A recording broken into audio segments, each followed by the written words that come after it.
Ոստիկանության քննչական գլխավոր վարչության շենքի դիմաց ավարտվեց քաղաքացիական նախաձեռնություններից ձեռնարկած ակցիան՝ ի հիշատակ հարսնաքար ռեստորանային համալիրում դաժան ծեծի ենթարկված, այնուհետև մահացած ռազմական բժիշկ Վահե Ավետյանի։ Ակցիայի մասնակիցները պահանջում էին ոստիկանությունից արդար քննություն իրականացնել, պատժել հարսնաքարի գործով բոլոր մեղավորներին եւ խոչընդոտներ չստեղծել Վահե Ավետյանի իրավահաջորդ, նրա հայր Գառնիկ Ավետյանի փաստաբանների առջեւ,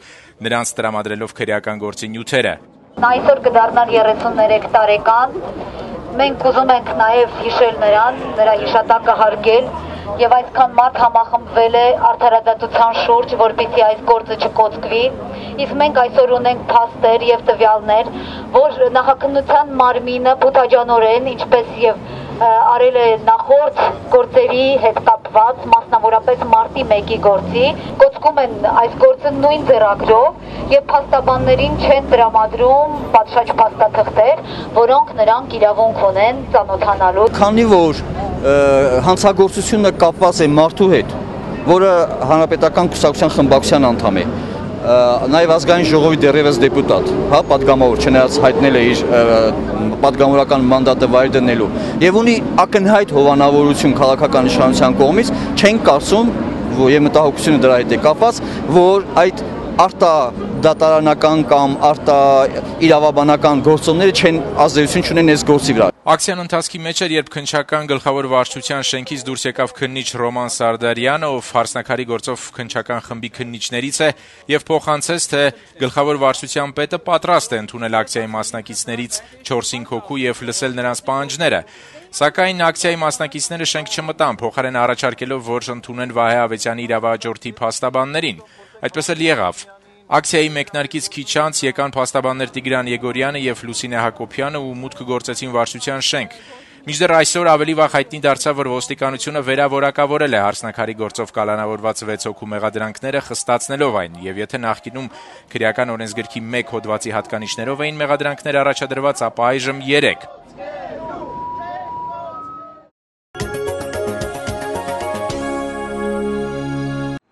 Սփյուռքի նախարարության տվյալներով մոտ 1 տասնյակ սիրիահայ ընտանիքներ ժամանակավորապես ապաստան են գտել երևանցիների բնակարաններում։ Բնակարանատերերը դրանք առանց վարձի հատկացրել են այն սիրիահայերին, ովքեր ի վիճակի չեն իրենց միջոցներով տուն գտնել։ Հայաստան եկած շատ սիրիահայեր հիմնականում վարձով են տեղավորվել։ Նրանց մի մասն էլ, ինչպես Հրաչ Ասատուրյանը, տեղավորվել են հարազատների ընտանիքներում։ Փարաքարում գտնվող 3 սենյականոց տանն այժմ բնակվում է 3 ընտանիք իր 14 անդամներով։ Մարիի 3 հոգուց բաղկացած ընտանիքին ավելացել են Հրաչի 5 եւ Հալեպից տեղափոխված նրա եղբոր 6 հոգանոց ընտանիքները։ Տանտիկինը Մարին ասում է, որ խոհանոցում իր գործերն ավելացել են։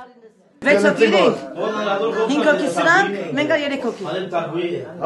Քանի համար Էփել-թափել, թող օգնեն։ Թող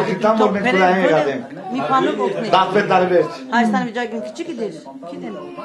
Մարին նշում է, որ Հայաստանի կառավարությունը գոնե կարող էր սոցիալական աջակցություն ցույց տալ սիրիահայերին, ովքեր հապշտապ առանց բավարար միջոցների դուրս են եկել Հալեպից։ Քոնե ուդելիքով, քոնե երեխեքի գաթը, քոնե փամփերսը։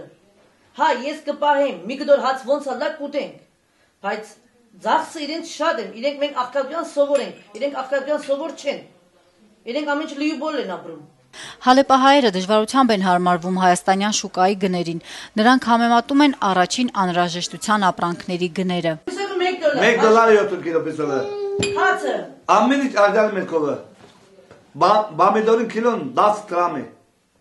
10 Սուրեգան։ Էժանան։ Ավելի արձան։ 10 դրամ է։ 10 դրամ։ Իսկ ասա 200 դրամ է 1 կիլո։ 1 կիլոն 15 դրամ։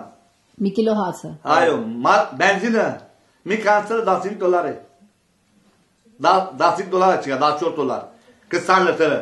Մենք արդեն եկել արդեն բենզինը հոսել թանկ է։ 10,000 դրամը։ Ասացի $5000 մի ամսում ծախսել եք։ Հա, դասուղի դու է բիլեն խմենք։ Հրաչն ասում է, որ նոր գործ սկսելու համար Հայաստանի իշխանություններն իրենց չեն աջակցում, մնացել են անգործ, մինչդեռ Հալեպում այլ էր, այնտեղ իշխանություններն աջակցում էին նոր գործ սկսող ցանկացած քաղաքացու։ Մեր ֆաբրիկայի պանատ է, բեդությունը քեզի 10 դարբա փողուգուլա առանց դոգոսի։ Գցեք աշխատիր շինե երգիրը։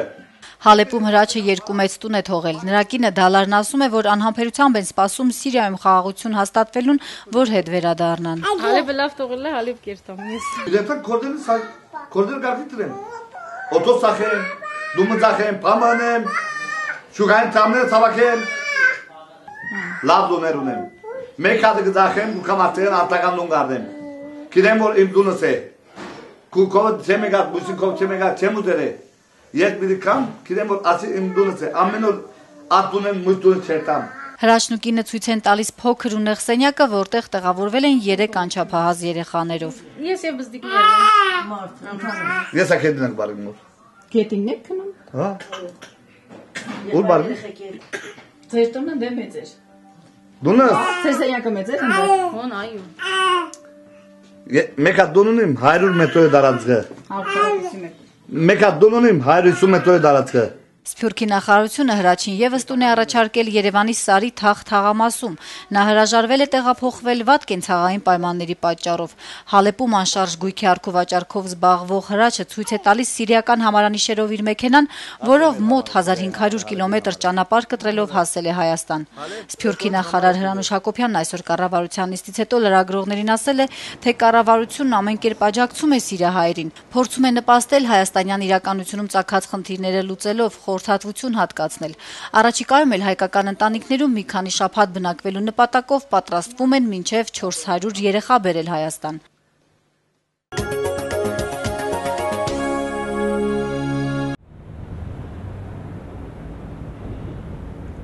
Երևանը զրկվել է թոքերից, այսպես է արտահայտվում բնապահպան Կարինե Դանիելյանը եւ Հայաստան Ծառատունք Armenian Tree Project ծրագրի աշխատակից Արթուր Հարությունյանը։ Եթե նայենք քաղաքի բավականին կանաչ է երևում քաղաքը, այսպես պետք է լիներ։ Բնապահպանը քաղաքը շրջապատող բլուրները կանաչ վերջին անգամ հիշում է 90-ականների սկզբին, մինչև էներգետիկ ճգնաժամը, որից հետո կանաչ տարածքները այդպես էլ չվերականգնվեցին։ Ճիշտ է, 90-ականների սկզբին պատերազմի տարիներին, բլոկադայի տարիներին մենք ունեցանք էներգետիկ ճգնաժամ եւ բավականին կանաչ տարածքների կորուստ։ Հետո ընդհանրապես որովում էր, պետք խնամք էր, պետք կանտառը վերականգնվում էր, կանաչ տարածքները վերականգնվում էին։ Բայց քաղաքը գերադասեց այդ տարածքները կառուցապատել։ Ազատության պողոտայի հարևանությամբ գտնվող անմշակ կանաչ տարածքով առանձնատների այս ձորը տիպիկ օրինակ է Երևանում եղած բազմաթիվ նման տարածքների, կարծում է Կարինե Դանիելյանը։ Մանուշակներով եւ ձնծաղիկներով ամբողջ տարածքը պատված էր։ Ոչ ոք այստեղ չէր ցանել այդ սերմերը, սա արդեն բնական էկոհամակարգ է ձևավորվել։ Հիմա մենք այստեղ ունենք առանձնատներ եւ անխնամ տարածք, տեսնում եք ինչ վիճակ է։ Կետային կառուցապատում, այսպես է բնապահպանը կոչում Երևանում գործող կառուցապատման ներկայիս համակարգը, երբ նոր շենքերը վեր են խոյանում ցանկացած ազատ տարածքում, լինի բնակելի շենքերի բակի փոքրիկ այգի, թե հանրային զբոսայգի։ Բլուրները քաղաքի շուրջ փաստորեն կորցրել են իրենց կանաչ տարածքները եւ փոխանակ քաղաքին մեծամասամբ կորցրել են։ Փոխանակ քաղաքին մատակարարել մաքուրոտ, ինչպես նախատեսված էր, մատակարարում են փոշի եւ ջերմաշճյանն էլ ամառը ավելի բարձրանում է, որովհետեւ ամբողջ քարե բետոն է, ասֆալտ է եղել։ Վերջի 3-4 տարիների ընթացքում Երևան քաղաքը կանաչապատման առումով զգալի զարգացում ունեցավ եւ այդ տեսակետից առանձնացվում են հետեւյալ վարչական շրջանները, կանաչապատ իրենց համահունչ քաղաքի լինելու։ Դրանք են Ավան վարչական շրջանը, Դավթաշեն վարչական շրջանը, Կենտրոնը եւ Մալաթիա վարչական շրջանը, ըստիս։ Մալաթիա, Դավթաշեն, Ավան համայնքները առանձնացնում է նաև Armenian Tree Project ծրագրի աշխատակից Արթուր Հարությունյանը, որտեղ իրականացված ծառապատմանը կազմակերպությունը մեծ աջակցություն է ցուցաբերել։ Հայաստանի բնակչության թվին հավասար մոտ 3.5 միլիոն ծառ է տնկվել Հայաստանում Armenian Tree Project-ի ջանքերով, որը հասարակական կազմակերպություն է, կենտրոնը ԱՄՆ-ի Բոսթոն քաղաքում է։ Երևանում ծառ տնկելու տարածքները սահմանափակ են, հայտնում է Արթուր Հարությունյանը, բացի այդ կիսաանապատային քաղաքում առանց ոռոգման համակարգի տնկում կատարելը ավելորդ է։ Այսօր Երևանում համայնքներ կան, որ մինչև անգամ ծառ տնկելու տեղ չունեն, կամ տարածքներն արդեն շատ սուղ են, փոքրացել են, այսինքն շինարարական աշխատանքների արդյունքն է, թե լավ կանաչապատման աշխատանքի արդյունքները արդեն շատ են տարածքները փոքրացել։ Քաղաքի 12 վարչական շրջանների կանաչ տարածքների խնամքի եւ սպասարկման համար հատկացվող գումարը ամեն տարի կազմում է 1 միլիարդ 200 հազար դրամ։ Ռոռոկման համակարգերի ստեղծման եւ այլ կապիտալ աշխատանքների համար հատկացվող գումարն առանձին է՝ տարեկան 600-ից 700 միլիոն դրամ։ Սուրեն Մաքսապետյանը համաձայն է, որ Երևանին օդի պես անհրաժեշտ է քաղաքը շրջապատող կանաչ տարածքի շղթա։ Եվ դա կարևոր չի ստեղծելը այդքան, ինչքան որ դրա խնամքը պետք է ապահովել խնամքը։ Ներկայիս այդ բյուջեի պայմաններում 1 միլիարդ 200 հազար հազիվ թե Հերիքի քաղաքի ընդհանուր օգտագործման տարածքը խնամելու։ Երևանը շրջապատող կանաչ գոտի ստեղծելու համար լրացուցիչ մոտ 1 միլիարդ դրամ է անհրաժեշտ, կարծում է բնապահպանության վարչության պետի տեղակալը, իսկ Արթուր Հարությունյանը ավելացնում է, որ այդ ծրագիրն իրականացնելու համար առաջին հերթին քաղաքական կամք է անհրաժեշտ։ Այսօր եթե մենք ծառայում ենք անում մի տարածքում, փոքր, թեկուզ 10 կամ 20 ծառ որտեղ մենք առաջերտին փնտրում ենք այն մարդուն, որը որ ցանկություն ունի անելու։ Քանի որ տնկման վայրերը կան, բայց ցանկություն չկա։ Ռոռոկման ջուրը կա, բայց կամք չկա, որպեսզի այդ ամբողջը կազմակերպի։ Այսօր խնդիրը մարդկային շատ ավելի մեծ է, քան թե ասեմ մտածենք ծառ տնկել ամենահեշտ գործն է։ Իսկ պետք է մարդուն գտնել, մարդու ցանկությունը, կամքը գտնել ավելի դժվար է։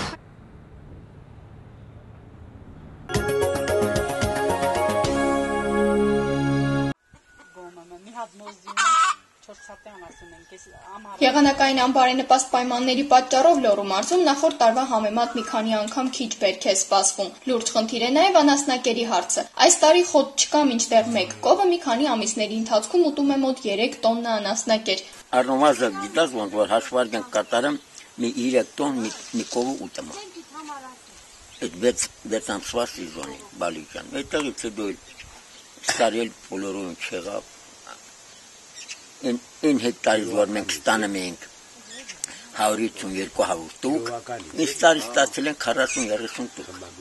Գյուղացիները մտահոգված են, քանի որ ստիպված են վաճառել իրենց անասուններին։ Մեծ պառնեցի Սարգիս Ղազարյանը պատմում է, որ նախորդ տարի ձեռք բերած հորթին ստիպված է շատ ավելի էժան գնով վաճառել։ Անցյալ տարի այս սեզոնում գնել եմ հորթ 120,000 դրամով։ Այս 120,000 դրամանոց անասունը 50-60,000 դրամ կեր եմ տվել։ Ձմեռը պահ է, մեծացել է։ Գարնանը 20,000 դրամ տվել եմ չոբանին սար ուղարկի։ Հիմա այս անասունը որ սարից է 100,000 դրամով չպիտի անցավ։ Ահա եղածու, ահա անասնաբուծությամբ զբաղվող մարդի եկամուտը։ Բոլորը համատարած ծախն է, որ տունն է մտնես, անասուն չի ուզում պահել։ Միտուկը որ պետք է դա անասունի դիստան ընդամենը կես լիտր կատնի արժեն ընդամենը 50 դրամ։ 50 դրամ 1500 դրամ պիցախսի որ կես լիտր կաթ ստանա։ Անցյալ տարի այն ժամանակ մի անասուն արժեր $1000, հիմա $300 է չեմ կարող ծախել։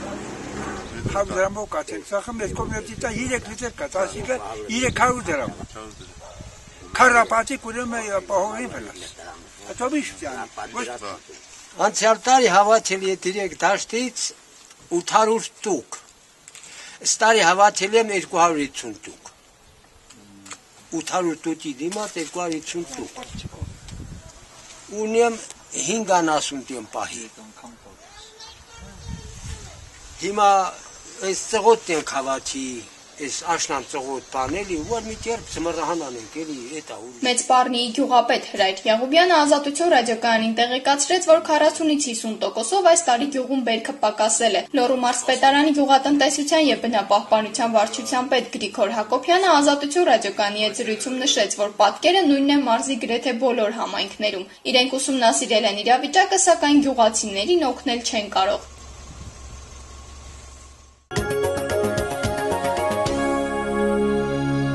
Մենք մշտապես ասում ենք, որ մեզ հետ որևէ հրաշք չի պատահել իրականում եւ դա կարող է պատահել ցանկացած մարդու հետ, յուրաքանչյուրի հետ, եթե նրան տաս նույն հնարավորությունը։ Հաշմանդամությունը խոչընդոտ չէ հաջողության հասնելու ճանապարհին։ Այսպիսի համոզմունքով ապրում են մարդիկ, ովքեր կյանքի մի փուլում բախվել են այս խնդրին։ Զարուհի Բաթոյանն ու Արտակ Համբարձումյանն աշխատում են Հույսի կամուրջ հասարակական կազմակերպության արևածաղիկ ամսագրում։ Արտակը դիզայներ է, Զարուհին էլ ամսագրի գլխավոր խմբագիր է։ 13 տարեկան արևածաղկի յուրաքանչյուր համար ստեղծվում է հաշմանդամ եւ ոչ հաշմանդամ երեխաների ուժերով։ Բոլոր համարներում մեկ կամ ավելին հաջողված պատմություններ ենք ներկայացնում հենց այն մարդկանց մասին, ովքեր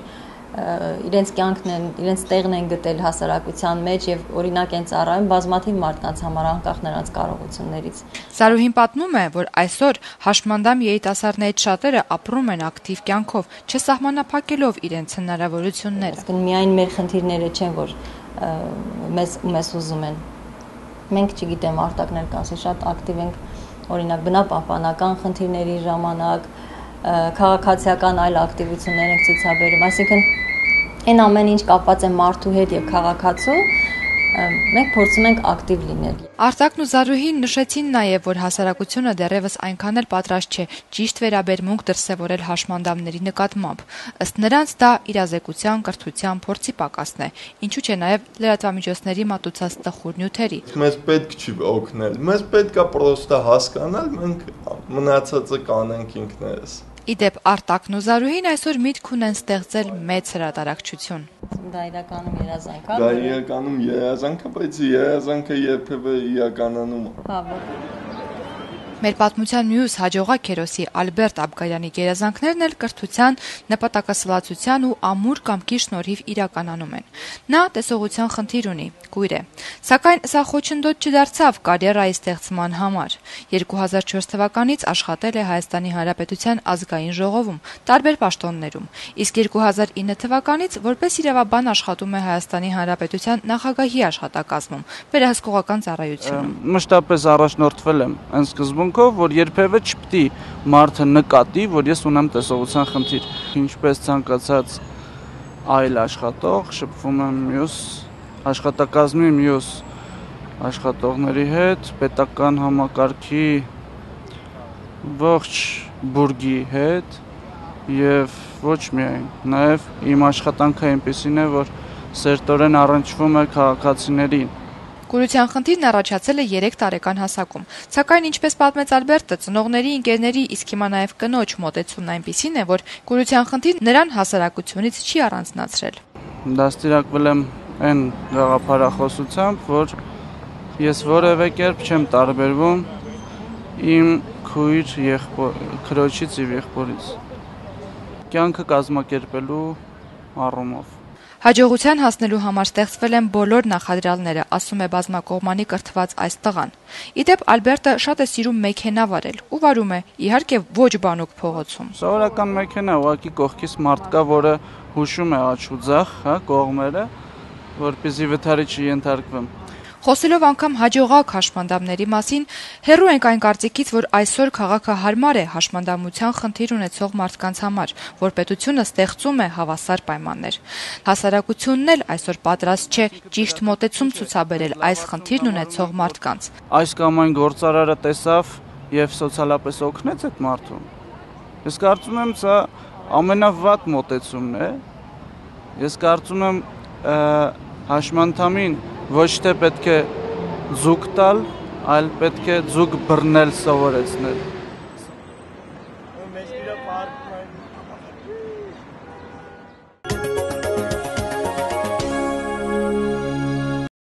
Օլիմպիական կրկնակի չեմպիոն Արմեն Նազարյանն, ով հիշեցնենք, Ատլանտայի օլիմպիական խաղերում հաղթելուց հետո մեկնել էր Բուլղարիա եւ այս օրերին Հայաստանում է գտնվում, Ազատություն ռադիոկայանի հետ զրույցում հնչեցրեց իր կարծիքը մինչ այսօր հայ մարզիկների ձախողման մասին։ Պատճառը պատրաստության մեջ է, պատճառը մարզիչների մեջ է, պատճառը թե իրանց հոգեպես, ֆիզիկապես աշխատանքների մեջ է։ Հայաստանը մինչ այսօր ունի 13 օլիմպիական չեմպիոն։ Արմեն Նազարյանը կարծում է, որ այս օլիմպիական խաղերում դեռ հաղթանակի շանսեր կան, հիմնականում ըմբշամարտում։ Այսօր մասնակիցները 25 հոգի են, հույսերը մնացել է մենակ երևի ըմբշամարտը, որտեվ ըմբշամարտը շատ ուժեղ է Հայաստանում, շատ ուժեղ ասելով աշխարհի մասշտաբով չէ, բայց Եվրոպայի մասշտաբով ոչինչ։ Ճիշտն ասած, ես օլիմպիական խաղերը ես մասնակցել եմ եւ այտենց չես կարող ասես ճիշտ է, լիդերներ կան, ասենք թմում լիդերներ կան, բայց օլիմպիական խաղերը այնպիսի մրցումներ է եւ ումիշ որ չես սպասում, հենց նրանք էլ հաղթող են ճանաչվում։ Ես դեռ այս օլիմպիական խաղերը չեմ համարում, ասենք պրավալ, քանի որ դեռ արժևում բոլոր մրցումները արժևում են։ Ես համաձայն եմ ինչ որտեղ մեր կարծիքների հետ, ժողովրդի կարծիքների հետ, բայց հիմնական մեր սպասելիքները մեր ըմբիշներից են եւ ծանրամարտիկներից են, որոնք դեռ արժևում ունենք 3 հոգի, որոնք պետք է դեռ մասնակցեն մրցումներին։ Իսկ ինչ վերաբերում է միջև այսօրվա ելույթներին, ես չէի ասի, որ մենք մեդալների ակնկալիքներ ունենք այդ սպորտաձևերից, դրա համար ես այտենց շատ ծանր չեմ տանում այդ պարտությունները։